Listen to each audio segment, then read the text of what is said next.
Hello, and welcome back to Behind the Post. Today, I'm joined by the award-winning and extremely talented face behind Team Purple's social channels.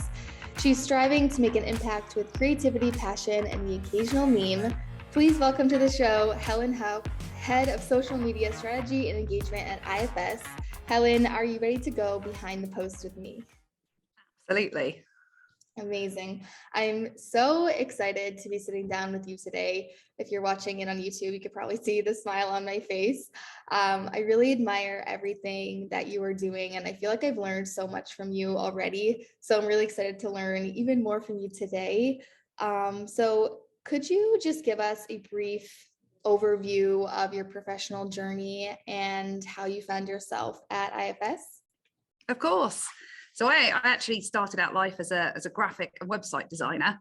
So that was my original out of university first job, which I really enjoyed. And I came from a background where I had a passion. I did fine art at A level, and I really enjoyed anything kind of visual, but I also like computers. So really for me, it was kind of bringing the two of them together. So I did that for a number of years, and then I joined a small software company, which was, I think, just where it was setting up that of the future then for me at that point. But a small software company that focused on manufacturing, and I joined as a kind of marketing assistant. So learned an awful lot, did all the graphic design, but also started to learn much more about a wider kind of marketing and strategy and everything that goes with it. That particular company was acquired by a slightly better known company called Siemens.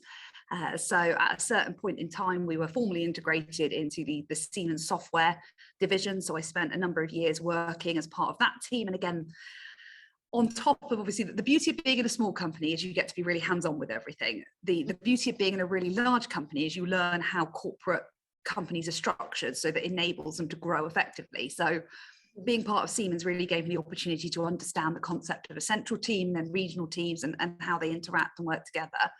And then from there, I was approached about a role at a company called IFS, which I went obviously and had a look at and thought that seems really interesting. I had a manufacturing background, so I joined IFS about 3 years ago in April 2019 as their manufacturing marketing manager, and had an awesome 2 years doing that, and definitely beginning to bring in more of a social aspects, what we were doing from our campaigns, but also what we were doing in terms of sharing content. And obviously that covered a lockdown in the UK. So that was a great opportunity to really leverage the power of social.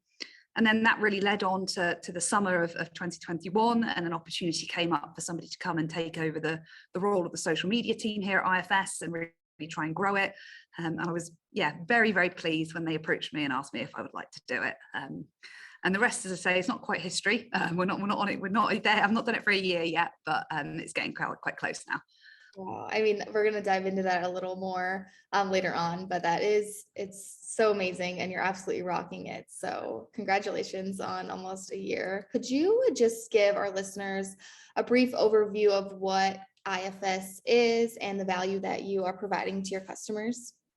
Absolutely. I don't know how brief I'll keep it, but I'll do my best. And I'll try not to keep referencing from a manufacturing standpoint. But effectively, IFS as a business, we're an enterprise software provider. And what we mean by that really is it's the software that enables our customers to manage their business. And our value in terms of what we enable our customers to do is to deliver what we have termed their moment of service. So the best way I can describe that is if you imagine everything that needs to happen in the background for you as a consumer, Olivia, if you're, getting your new iPhone, or you're getting a new car, or maybe you're flying somewhere and you turn up and your luggage is there, you can pick it up and off you go. That doesn't just happen by accident. There's a lot of stuff that's happening in the background when it comes to manufacturing, when it comes to scheduling, where your bag is, and knowing that information, and for people to be able to manage that effectively, that actually for you to get that new phone, the moment you unbox it, that's really what we term that moment of service, because that means everything that's had to happen previously has happened and has come together, allowing you to obviously enjoy your new phone or whatever it might be. And that's, I guess, the best example of what we call moment of service. And I think service and experience nowadays are so important to consumers. And I think if you have a bad experience or a bad service, even if the outcome eventually ends up being what you want. And for example, I moved less than a year ago. So I moved at the end of September, and it was like the process dealing with the solicitors and everything else. It was awful. I mean, yes, we got the house and we're in it now and we're happy, but that process, we kept thinking it was going to fall through, and it was just really, really awful. So actually, I will remember that experience, even though the outcome was what I wanted. It was not a fun experience getting there. And really, I think nowadays consumers want a good experience. They want to feel positive about something they've done. And so for businesses to be able to enable that, our solution, which is IFS Cloud, really helps companies engage with their customers, but also empower their employees and really optimize their assets. So bringing all those things together to deliver that moment of service. Wow. I told you it wouldn't be brief. No, but thank you for sharing that insight, because I've seen that hashtag moment of service and I've always wondered what the meaning behind that was. And now I know. So thank you for providing that insight. And I'm really excited to talk about social here with you, because like you mentioned earlier, you have been doing this for about a year now. And that absolutely blows my mind, because you are so talented at what you do. So I have to know, what are a few things that you've learned along the way as you've made your way to social? If you could just chat about a few of your biggest challenges and maybe a few things that have surprised you, just share a little bit about your experience as you transition to social.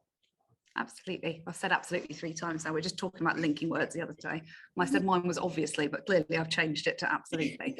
I think I guess the biggest challenge probably since taking over the role is really trying to raise awareness of the importance and the power of advocacy. Obviously very topical for having this conversation from an Oktopost standpoint, but I think people don't think that them sharing a post is valuable, and actually it's hugely valuable. And I think, Olivia, in fact it was you that shared the post where you asked people to comment on I can't remember what the comment was, but actually you shared it, and then the Oktopost main account shared it, and the engagement on your post was streets ahead. And I we are human beings, and by nature we like to interact with other human beings probably more so than we do brands, especially in the B2B space. I think if you've got a cool consumer brand, then maybe that's different. But the reality is, from a B2B standpoint, it's just much nicer, I feel, to feel as though you're speaking to an individual and you're engaging with somebody rather than just a kind of corporate brand.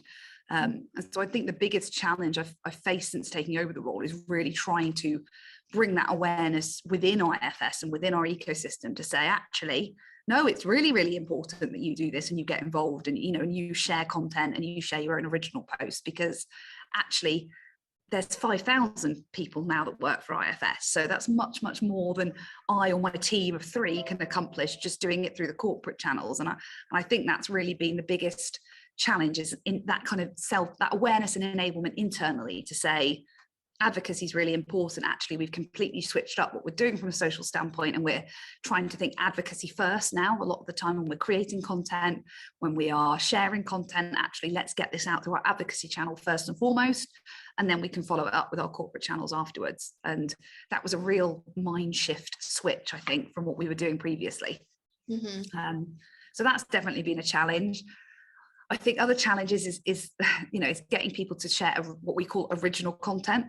And I used to term this personal content, and then people would look at me with, mock horror of, what on earth do you expect me to share? And it's like, no, you don't have to share really intimate information about your kind of life outside of IFS or, anything like that. It's more around a post that's completely unique to you.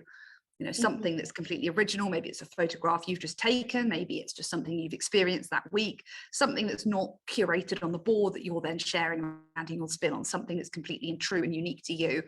And, obviously it's important to do that because, again, it's your personal brand. It's about you. And so, again, just trying, I guess, to instill the importance of that into people. And then in terms of things that have surprised me, I'd probably say, maybe it shouldn't have surprised me, but actually it's the amount of time I spend looking at data, looking at the metrics, pulling all of that stuff out of Oktopost, kind of, having it in front of me in different kind of spreadsheets and calculating various things using it. And I think social media, it from the outside in looks that, they're being creative, they're getting to do all of the, isn't that cool, creating videos, graphics, social, etc. But actually the baseline of that is really understanding where we can have the biggest impact, what's working effectively, what isn't, what do we need to change. And so I think probably the bit I hadn't anticipated was that I probably spend far more time looking at reports and looking at data than I do, for example, looking at or writing posts or creating them. It's really that data element. Yeah, it really is an analytical role. And I think a lot of people don't realize that. There's a lot of funny memes about, oh, social media managers just scroll social all day and they're just writing their little posts, but there's a lot that goes into it. But what you were talking about, advocacy, I can really relate to. I was actually just having this conversation the other day where for us, advocacy always outperforms what we're doing on corporate. And it makes sense, when you're utilizing the networks of your employees, they have a much wider reach than just your corporate channels, and people want to speak to other people. When's the last time that you've had an actual conversation with a brand, with a logo? You don't really have full-on conversations, but you have conversations with people. And that got us talking, and we have kind of shifted to this quarter really focusing more on advocacy and putting a lot of our content on advocacy rather corporate, because again, it just performs better and you'll get more eyes on the content. And it's so much more authentic and meaningful, and some messages just make a lot more sense coming from an actual person. So with that, how are you continuing to tell the IFS story in a meaningful way with your corporate channels? So how are you, still being authentic and engaging and really overall telling the IFS story? I painted my nails purple. That's how dedicated I am to. No, I think that. I love it. And you can tell I'm not moving enough because the light's just gone off in here as well. But I think from an IFS standpoint, I think what's really interesting is, and what I really like about IFS as a company, and when I joined in my manufacturing role and when I'd speak to people about it, it was very much the culture and the people. Coming into a corporate company that's growing at a phenomenal rate of growth, you risk losing that culture and that element of the business that makes it special. And I think they've done a great job of maintaining the culture, which I don't know how they've done it, because it's got to be so difficult. But for me, I think it's the people that really make IFS, and trying to make, how do you share that effectively on social media, and how do you humanize the brand? Because I think, again, you made the point, Olivia, when you said, how often do you speak to a brand? And funny enough, we're having this conversation at lunchtime about Elon Musk and Twitter and the edit button, and I was saying, yeah, that's probably one of my biggest, anything that goes out on Twitter obviously goes out. If it's gone out with a mistake, it's gone out with a mistake, and there's nothing I can do about it. I've said, but some of the best engagement we've had on Twitter is when we've had to follow up a post where there's been an error and kind of go, oh, whoops, our bad, here's the link, or this was meant to be on here instead. And actually people really like that, because then they realize there is a human being, it isn't just some kind of robot doing this. There's an individual behind the scenes writing these posts. And so actually that's when we've had some of the best engagement. And I think, that comes back to this element of humanizing the brand, and how do you make IFS, appear to somebody to be somewhere they want to come and work, or they want to work with. And I think what's really, really nice, and I was having this conversation earlier on, is what's organically almost grown out of this is this hashtag Team Purple. And if you follow anyone on IFS, you'll probably see it quite a lot. And I think what's really special about it, as far as I'm concerned, is this is not something that, as a corporate team or as a social media team or anybody has said, this is going to be our hashtag. I mean, you mentioned it earlier on, hashtag moment of service. That's our corporate brand identity. That's what we talk about. That's how we talk about the solution. That's how we, talk about the value that we bring to our customers. But at no point has anybody gone, oh yeah, it should be hashtag Team Purple. That's really grown organically from the individuals that work for IFS or work for our partners. They are using that terminology and sharing it and saying it's something that they're really proud of. And I just think, I would love to sit here and claim the credit for it. I can't, but we can absolutely look at how we can hope to grow that and expand that. Because I think for me, if I'm thinking about going to work for any other company, or potentially work with them, if I'm going to go and look, and potentially buy a solution from IFS or one of our partners, I'm absolutely going to go and look at, what's the culture, what are people saying about this business? Is this someone I want to do business with? And I think, IFS, we compete with a lot of very, very large vendors, and actually our culture and, the fact that we are nice people to do business with is actually one of the great things about us in terms of working with us. So the fact that that's kind of grown organically on social media, I just think is absolutely phenomenal. Yeah, I love it. And it really shines through. I can tell you guys have so much pride, and I love the Team Purple, and it's really amazing. And the one thing that I have found, when you were talking about like humanizing your corporate channels, um, for me, when I think about how do you humanize, leverage your employees, so using employee advocacy, but if you want to humanize your actual like corporate channels, showing your people, that's what humanizes, that's what people relate to, and that's also why employee advocacy works so well. But if you do want to humanize those corporate channels, it's being human and showing the people behind your brand. At any time you can, be human, and even on Twitter is a great place to do it because you can be a little more fun with it. So I love that little story you told, because it really works, and that's what resonates with people.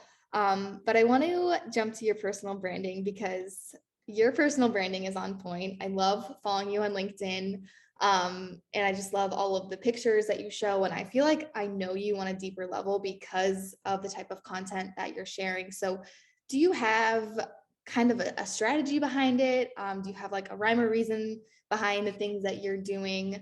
Could you just share a little bit about your process and kind of the whole meaning behind it all? Oh, I should have thought of something really deep and meaningful to say in terms of meaning. I think fundamentally, I'm very proud to work for IFS. That's what it comes down to. I know I like to share that, but I think I want to make sure it's done authentically. And I do. I'm a definite oversharer of stuff, but at the same time, I see part of my challenge being to get people to want to do social media, to want, I'm not saying everybody needs to share everything that I share. I'm doing it to the absolute extreme, but the reality of it is that actually I can reach IFS people, but through LinkedIn. So it doesn't have to be, we've got an internal social media site, which I also use, but actually a lot of the engagement and interaction I have with my colleagues is actually done through LinkedIn. And it's still a great way to really get them excited and enthusiastic about what we're doing and some of the activities, if we're doing events and stuff, and you can get photos and bits based on that. That's really, really great to share, because then people are aware of it. But I think the authenticity piece is really key, especially with COVID, especially with everything else. I think, and also having grown up, I'll admit to my age now, but having grown up where there was no such thing as social media, and really remembering in kind of 2007 when Facebook was launched, thinking, what on earth is this? And and everyone was signing up, so I signed up too, kind of thing, and really being very aware of when the influencer trend came in, and the fact that people are sharing a lot of stuff on certainly Instagram that's very visual and very appealing, but it's not really their actual life.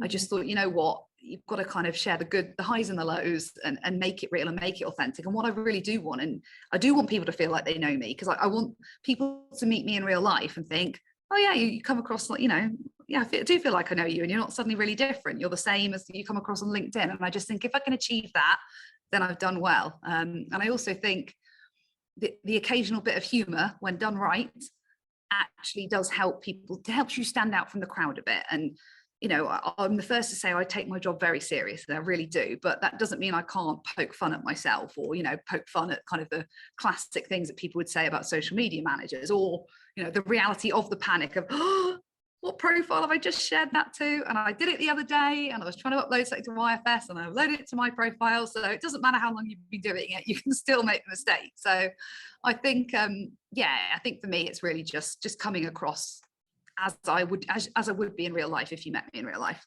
Mm-hmm. Yeah, I totally agree. And I had a moment like that last week at an event when I meant to retweet something from my personal Twitter, but I retweeted it from the Oktopost account, and I had that heart drop moment when my colleague texted me, and she was like, "Hey, I noticed you retweeted our own tweet." And I was like, "Oh man, nope, that was meant to be for my personal account."